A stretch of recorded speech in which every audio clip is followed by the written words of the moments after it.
No arguing. No screaming. Just one word in the email response. Understood. But it wasn't surrender. It was a soldier starting a new mission. No guns. No command. A counterattack. Silently. And with intelligence. The story you're about to hear isn't just about a broken marriage. It's about a sophisticated network of fraud targeting military families. And about one man who, with nothing left to lose, is willing to fight for the truth to the bitter end. Sometimes you don't realize something's broken until the sound is eerily quiet. Nathan Briggs, 42, Staff Sergeant, 82nd Airborne, one of the most elite units in the U.S. Army.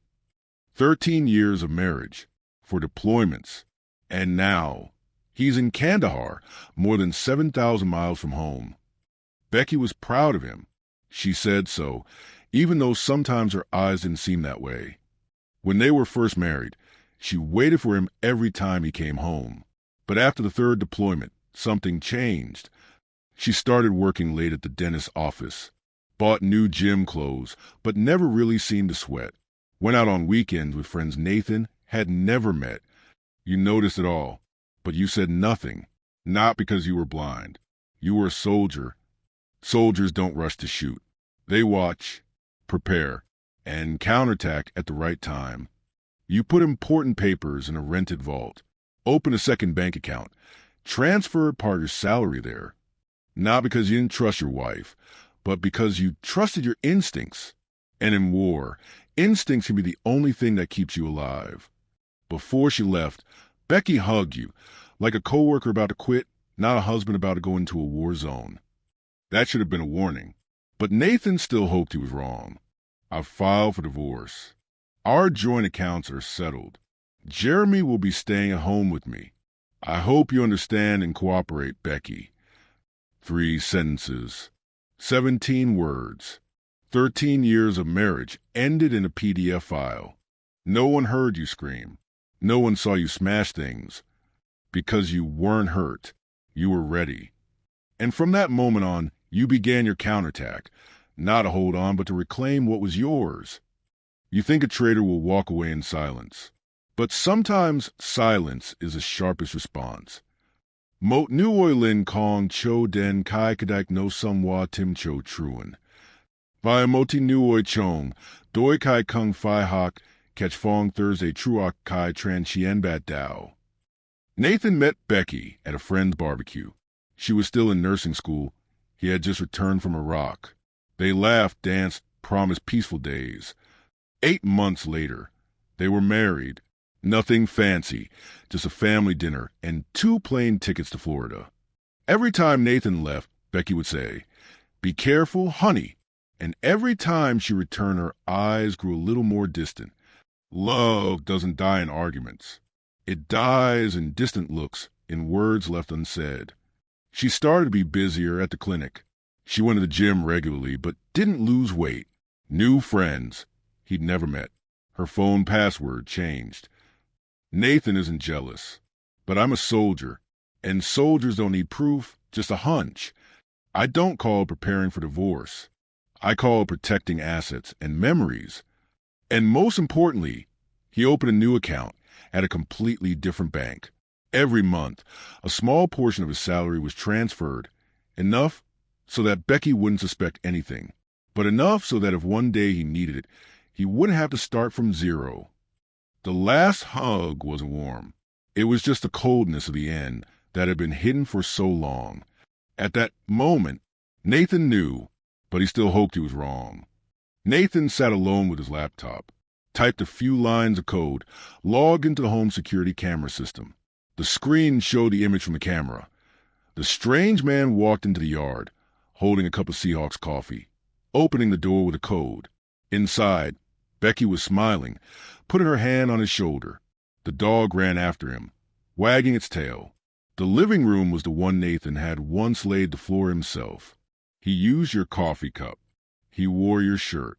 He walked into the house like he owned it. And she smiled at him in the kitchen where Nathan had installed every shelf, every tile. Nathan quietly turned off the screen. His eyes were wide, but no tears fell. He slowly took out a pen and paper and wrote a list. No more sadness, no more anger, just the alertness of a soldier about to start a counterattack. Becky thought he would collapse, but what she didn't know was Nathan never started a war. I was just waiting for the right moment to end it. This war has no gunfire, but it's much more dangerous because the enemy is the person who used to sleep next to you every night. And their weapons are the law, the paperwork, and the sophisticated fake signatures. James opened the file and handed Nathan a copy of the house refinance contract. A close-up of the signature. The ink is the same, but the details are different. Wrong middle initial. James said, "See, this signature isn't yours.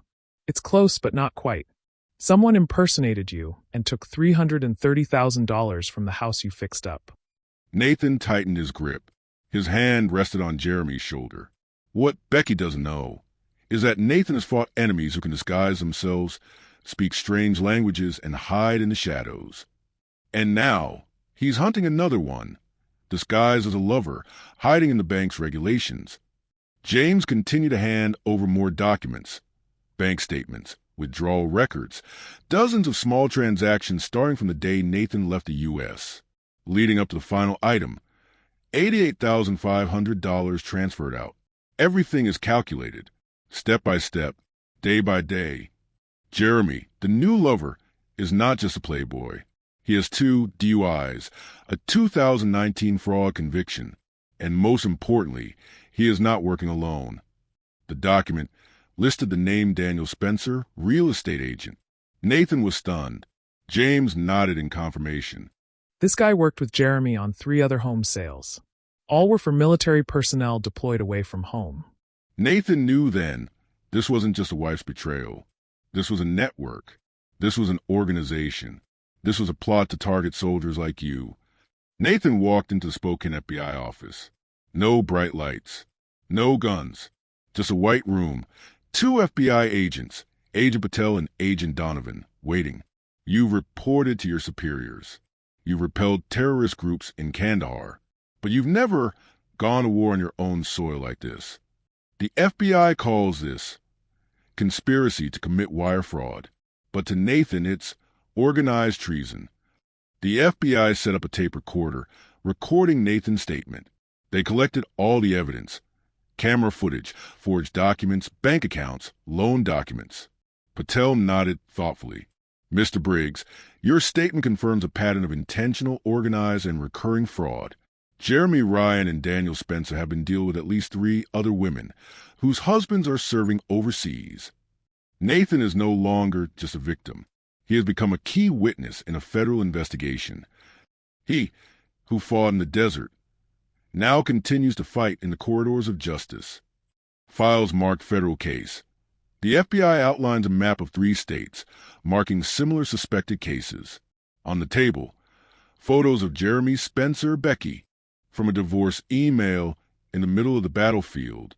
Nathan has exposed a predatory system targeting the heart of America, military families. The fight back is no longer about him. It's about dozens of others who also trusted the wrong people. Nathan looked through the glass door of the FBI office, holding Becky's picture in his hand. His eyes no longer filled with pain, but with the determination of a warrior entering his final battle. She thought Nathan was just a soldier, but she forgot soldiers never fight alone. The law has entered the game, and the game, from now on, will no longer be fair to them. There are battles that don't require guns, just observation at the right time. Becky forgot the cameras Nathan installed in the house are still working, inside and outside.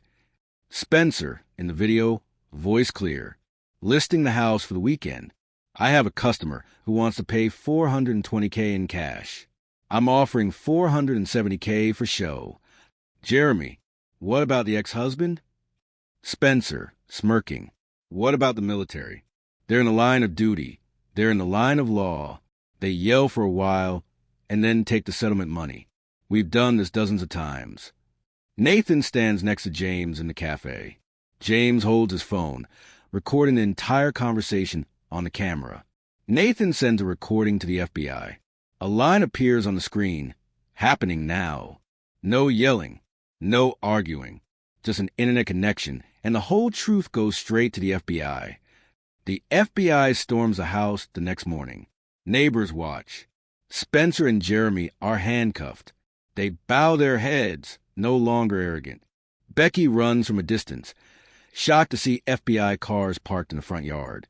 Narrator, voice even, cold. Nobody told Becky. But bad news has a way of getting to her. Becky stands frozen on the front lawn, hands over her mouth, eyes wide as Jeremy is led away. FBI agents carry out boxes of documents. FBI agent, speaking to Nathan on the phone. We have clear evidence of financial fraud, federal fraud, forgery. And yes, Becky just arrived. She's in a panic. Nathan stands far away, looking at the house that was once her home. He doesn't leave the car, doesn't approach, just watches. You could have walked up. You could have yelled at her. You could have demanded every penny, every tear. But Nathan didn't do that. Because now you are no longer a victim. You are justice. Becky calls. The phone screen lights up. Becky calling. Nathan looks, but doesn't pick up. A text message arrives. Nathan, we need to talk. I don't understand what's going on. She doesn't understand, or she understands, but she didn't expect that this time the silent one is a winner. Agent Patel holds a file, says to Nathan, we are still verifying the level of Becky's involvement. She says she didn't know anything. She was just tricked. But it all depends on the evidence and your choice. Nathan is silent. No indignation. No tragedy. Just a tired, experienced look. He gently flips the old, faded wedding photo on the FBI desk. Narrator, you can let her go to jail, or let her live her life in the darkness of sin. 13 years of marriage, not just lies. There were good days, but forgiveness is not a handshake. It is a turning away. Nathan walked out of the FBI building, the wind blowing gently. He did not turn around. He held the file stamped federal witness. Asterisk. Not everyone gets a chance to restore their honor. But sometimes justice doesn't require gunfire or retaliation. It only takes one person strong enough to stand up the right way. When the last door closed, the war Nathan never wanted to start came to an end. He didn't take revenge. He didn't kick down. He didn't scream. He just chose to stand up and let the truth speak for itself. Nathan signed his discharge papers. His hands rested on his folded uniform, his eyes quiet. After 20 years of service, for times in the field, I decided to stop. Not because I'm weak, but because I've given enough. And now it's time to live for myself. Nathan moved into a small house in the countryside. The scene was peaceful. He was red hatching the porch by hand, wearing gloves, breathing slowly. The sound of a saw echoed. A German shepherd dog ran up. Nathan bent down to stroke its head. A name tag around its neck. Scout. I don't have my old house. I don't have my ex-wife. But I have a roof. I fix it myself. And a new friend, quiet, but always there, loyal, quiet, just like you. Nathan set up a small wooden table, selling crafts to the neighbors. The morning light streamed through the window, illuminating the carefully polished wood. I don't live rich, but I live well. I do carpentry, tend my garden, take a few orders from the people around here. The hand that used to squeeze the trigger is now carving out my life from the broken pieces. And this time, no one can take it away. Sometimes Nathan wonders, does Becky really understand what she's lost? Or is she still running away from herself? I don't know. And now, I don't care. Nathan sat on the wooden steps. The afternoon was falling. Scout lay beside him. In the distance, the mountains were hazy in the golden sunlight. A gentle wind blew. There are battles that no one sees. No awards. No medals. No parades. There's only peace like this.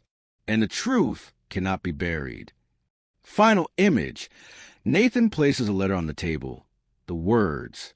Sometimes the strongest are the ones who stop. The camera zooms out. The ending music begins. emotional, cinematic. Nathan Briggs, a soldier who did not surrender, a man who did not fight back with his fists, but with integrity, and above all, a man who learned to live again from the very ruins of his life.